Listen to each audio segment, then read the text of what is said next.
凭借简陋的塑料瓶钓钩，就能将大海里的海鲜鱼货钓了个遍。价格昂贵的老虎斑也是他钓取对象，就连价值不菲的东星斑也被他接连不断的钓了上来。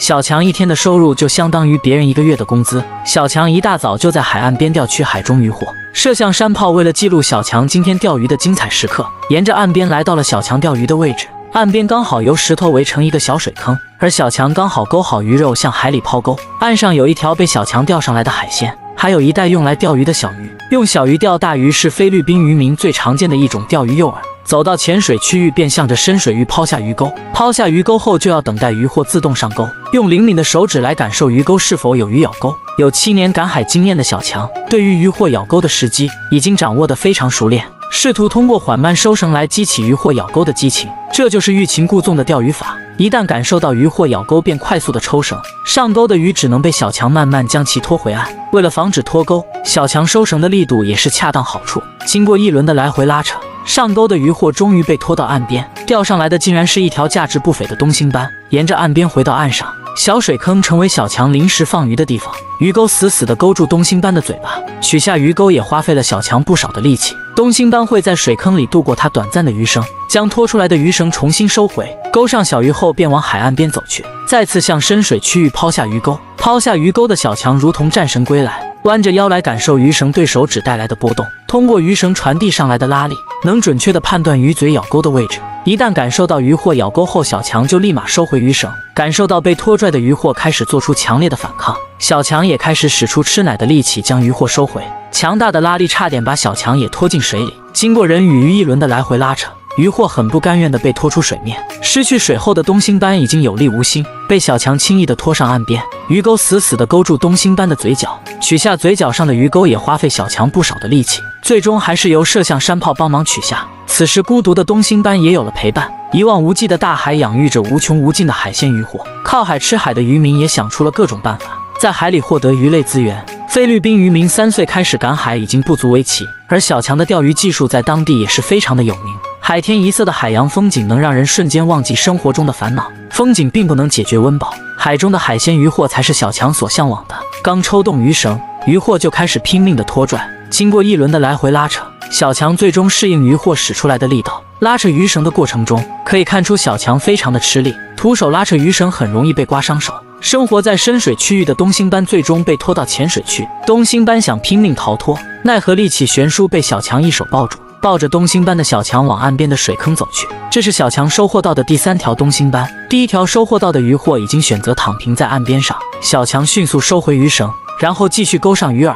海洋远处还有一艘渔船，抛下鱼钩后，小强就开始耐心等待，手指不断地感受鱼饵咬钩的力度，直到他终于感觉到鱼饵咬钩时，便快速地抽回鱼绳。这次抽绳竟然失手了，鱼儿被吃的只剩下鱼头，抽绳并没有失误，只不过鱼儿只咬住诱饵的下半身，只能重新勾上诱饵，继续向海里抛钩。钓鱼不仅需要一些技巧，而且还要考验一个人的耐心。小强时刻集中精神感受鱼绳带来的波动，时机成熟时便立马抽回鱼绳，鱼钩会迅速地勾住鱼的嘴角。从小强收回鱼绳的力度可以看出，这条鱼货并不小。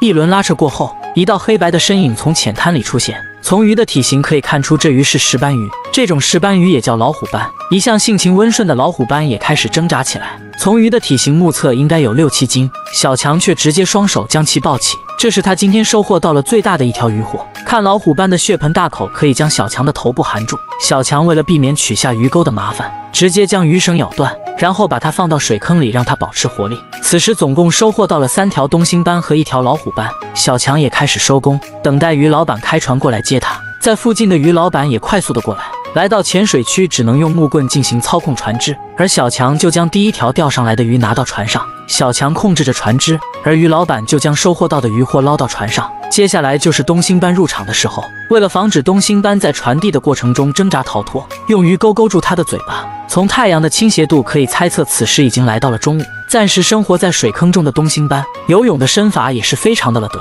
想要将其抓住也费了不少功夫。小强今天总共收获到了3条东星斑和1条老虎斑，还有1条选择躺平的海鲜渔获。开船回到岸上，海岸边上的房子正是他们居住的地方。回到岸后，就将所有的渔获拿到店铺里，事先将最大的老虎斑给称重了，重量足足有8斤。接下来就是东星斑，1条也有差不多3斤。失去活力的海鲜鱼货只能拿回去吃。一早上的海钓就为小强带来了3800伊士比索。小男孩将桨板插入沙土中，从沙土中取出一条沙虫，随后将沙虫穿到鱼钩上，利用沙虫在岸边钓取小鱼，再次利用小鱼在深水区域钓取中鱼，再利用中鱼钓起大鱼，接连不断的钓取大货，让小男孩也露出了见牙不见眼的表情。资源决定上鱼的速度，这就是隔壁邻居优秀的小孩。大量的渔船停靠在海岸边，而小男孩却打起了沙虫的注意。菲律宾的牙擦苏是当地渔民出了名的钓鱼高手。小苏抓取沙土中的沙虫就显得力不从心，观察沙土一番后，就直接拿起桨板插入沙土中，连沙袋虫一起铲了出来。趁机逃跑的沙虫却被小苏直接抓住。沙虫也叫海猿参，涨潮时从沙土中钻出，退潮时潜伏在沙泥洞中。为了获得更多的沙虫，继续在沙滩里寻找。有了沙虫后，小苏就可以利用沙虫钓取小鱼，将沙虫穿到鱼钩上，就可以在船边钓取小鱼。经不住诱惑的小鱼被钓了上来。这里的鱼类资源确实不一般。很快，另一条小鱼又被钓上了，把它放入可乐瓶里。鱼儿虽小，但是钓取大鱼却是非常有用的诱饵。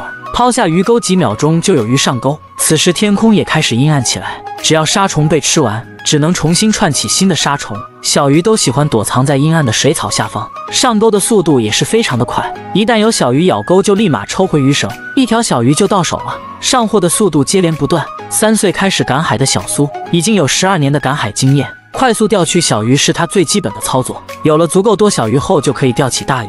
拿好所有工具，来到深水区域，在海里打上1桶水，将收获到的小鱼倒入桶内，方便钩取。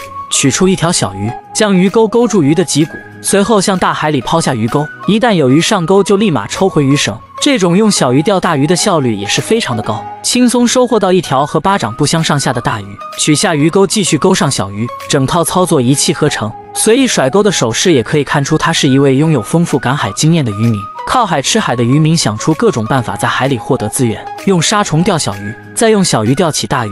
这种一本万利的方法是当地移民最基本的赶海方式。一旦有鱼咬钩，抽回鱼绳的速度也是非常的快。这次钓上来的鱼比之前那2条要大上许多。小鱼很不幸的被当成了诱饵，感受到疼痛的小鱼会在海里不断的挣扎，这样会很容易激起海里的大鱼进行掠食。为了钓到更大的鱼，小苏直接换了一个大号鱼钩，钩上刚才钓到的大鱼。感受到疼痛的鱼儿不断的挣扎，然后向着远处将鱼儿抛入海里。几十秒后，连草带鱼一同拖上岸。这次竟然钓到和诱饵不相上下的鱼儿，这种入不敷出的操作时有发生。小苏只好换上小鱼作为诱饵。阴暗的天气是钓取海中鱼货最佳的时机。很快又有一条大红鱼被钓了上来，鱼钩刚好勾住鱼的下巴，原来是一条小东星斑。取上一条小鱼勾住，便抛入海里。刚抛下鱼钩，发现隔壁鱼钩有鱼上钩，立马跑过去收回鱼绳。收回鱼绳的过程中，从小苏用力的程度就可以猜测下方必定有大鱼上钩。拉扯的过程中，整条鱼绳也被拉得笔直，可见这条鱼应该非常大。为了防止大鱼脱钩，小苏只好快速的收回鱼绳。收上来果然是一条大鱼，连海草也一同被拖了上来。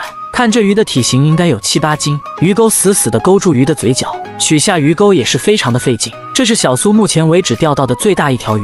钓到大鱼后，小苏也下重本，将一条巴掌大的鱼儿作为诱饵。感受到疼痛的鱼儿不断的挣扎，将它抛入海中，等待更大的鱼儿自动上钩。大鱼也被小苏累得够呛，直接躺平在岸边上。为了记录这一刻，小苏也单手拿起鱼来进行拍照。用不了多久，又有鱼上钩了。这条不大不小的鱼儿是用小鱼作为诱饵，一个是用小鱼钓中鱼，另一个鱼钩是用中鱼钓起大鱼。小苏用小鱼钓大鱼的操作，不断的以小博大，钓取大鱼才是他真正的目的。用小鱼钓大鱼，并不是每次都能成功，中间也会有损耗。抛下小鱼后，隔壁钓大鱼的绳索开始有了反应，小苏也快速做出反应，将鱼绳收回。钓大鱼的鱼绳也是非常的粗，将大鱼拖上来也是挺费劲的，毕竟用手拖拽鱼绳相对来说会非常的吃力，一不小心就有可能刮伤手。经过小苏不断的拉扯，上钩的鱼开始慢慢的浮出水面，又一条7、8斤的大鱼被拖了上岸。拖上岸的大鱼直接被小苏抱了起来，挣扎中鱼儿竟然脱手了，好在鱼钩死死的勾住鱼的嘴巴。对于一个15、16岁的小孩，从大鱼的嘴巴取下鱼钩也是非常的吃力。